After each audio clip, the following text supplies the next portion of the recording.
G'day folks, well today we've got this little Victa with the Honda GCV engine on it in for a service. It was brought in not running, I've just given it a quick going over. It had a carboned up spark plug, so that's already been dealt with. It was carboned up because the air filter's blocked currently. It's on the way of being blocked, so it just richened it up, carbon build up on it. So not a big deal, but still I haven't done anything in the way of servicing, so we'll go and give it a quick degrease and just wash it down with a hose and get into it. So my first point of call after giving it a quick wash is to warm it up so I can drain the oil out. Second purpose here is to I'll turn the fuel tap off and let it run out of fuel. That way when I roll it over and dump the oil out and change the blades, it's not going to end up with fuel in it in places that you don't want it.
Now while that drains out, we'll change the blades.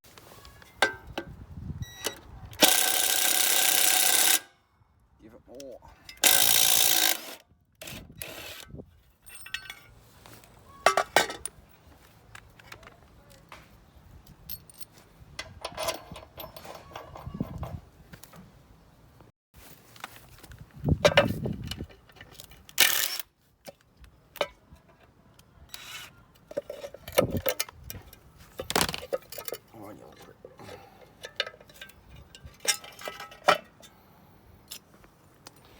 I think they've had their last hurrah.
So here's our old air filter, just completely choked up with dirt and dust.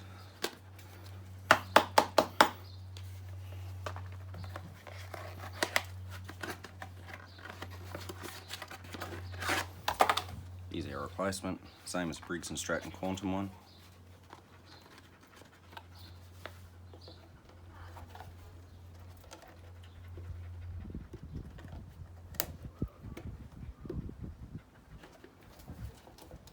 Don't you want to fit in there today?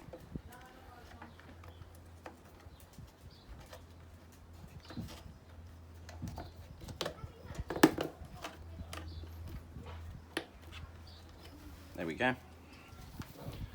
Right, so all we got left to do is fill up the oil and just some sort of minor bodywork repairs. These front wheels have really seen their last day. Back wheels are alright. Catcher flaps half hanging off. There's actually a crack in the fuel tank just here. I'm not sure how I'm going to fix that yet because I haven't got a spare one, and I'm finding these fuel tanks are turning up quite a few cracks recently. Might just run a soldering iron across it and melt the crack back together and then put some, say, epoxy over the top of it just to really seal it up. Alright, so this is an ATF, it's actually engine oil. It's got this neat little pour on it.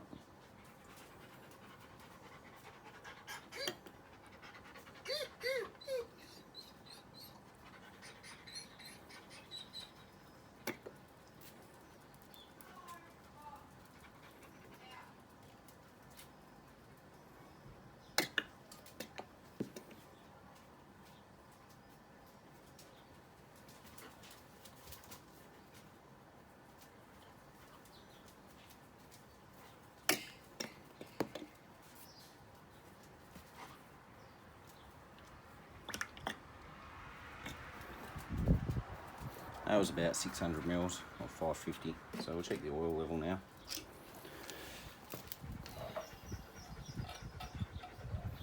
On a Honda you don't want to screw the oil dipstick in, just sit it in, pull it out. That's sitting there bang on full. Well, another job ticked off list. So put on some less stuffed wheels.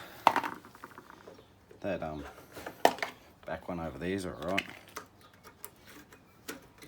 The rest leave a little bit to be desired, so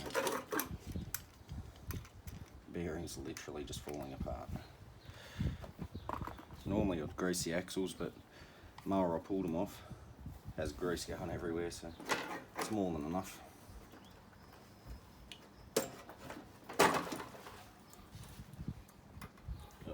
Got an extra washer on there we don't need.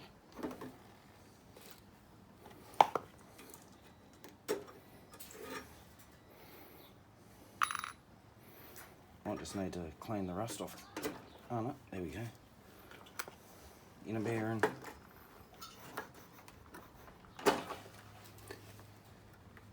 Sometimes with these wheel clips they get a little bit loose.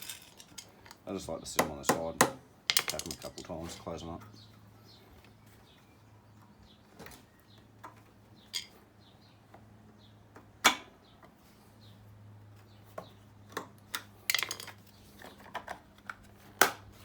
There's one.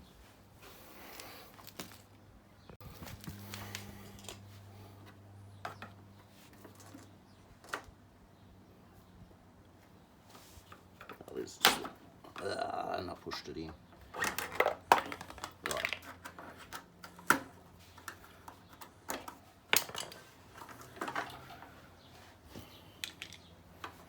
These bearings absolutely obliterated. Lost them everywhere.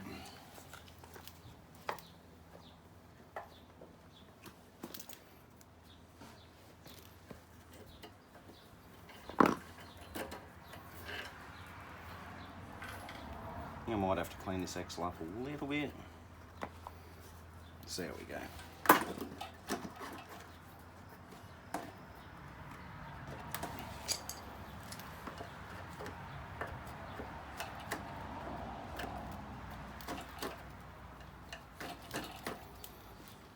Now we're good.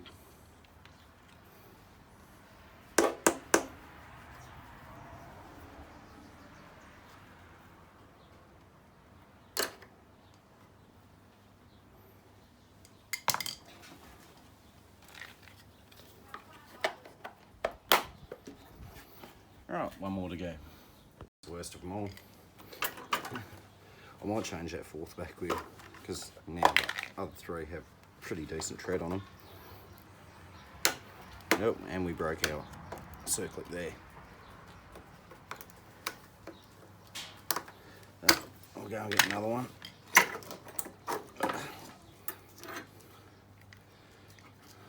Once again, bearing's just obliterated. Alright, I'll go and grab another circlip. Definitely got to clean this axle up. It's a little bit too rusty. And we'll come back in a second.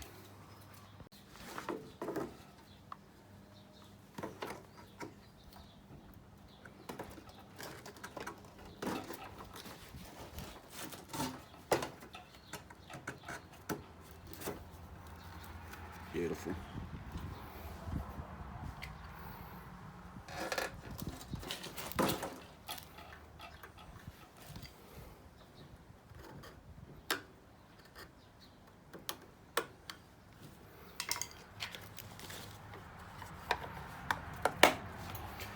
Alright, I'll just change this last wheel off and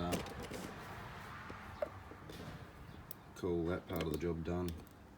Not sure what's happened to the catcher flap here, but basically just needs reinstalling.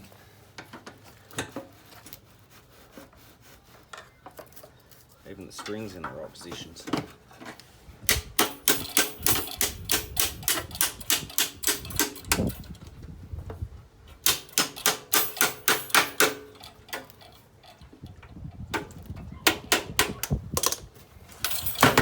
Beautiful.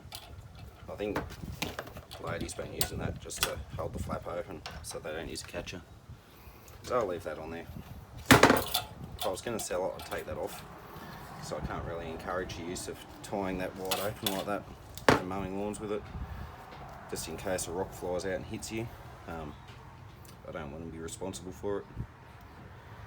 Alright, next on the list I think is this fuel tank. I've just found another crack in it, so what can we do about it?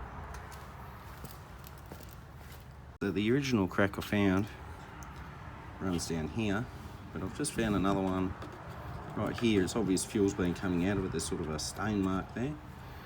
So I'll see what I can't come up with. I think melting it's our best bet, but there may be some epoxy over it. See what I come up with.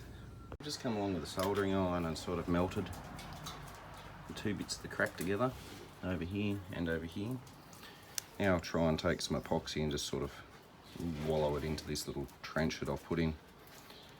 I might give it a little bit of a sand first just to rough the surface up, because I don't think epoxy sticks to this type of plastic too well, but we've got to give it a shot. Repaired, should hold up for a while, and we'll just crack somewhere else now. All that's left to do is give it a final clean and send it on its way. There we are, all cleaned up. Tighten that fuel cap down now. I had it loose, so as it dried and I put it out in the warm, the pressure building up inside the fuel tank, if there was any, didn't push our glue out. It's set nicely. Unless I can talk the lady into a paint job, it's about as good as it's going to look for now. Much better than what it did. Now it's time for a quick run.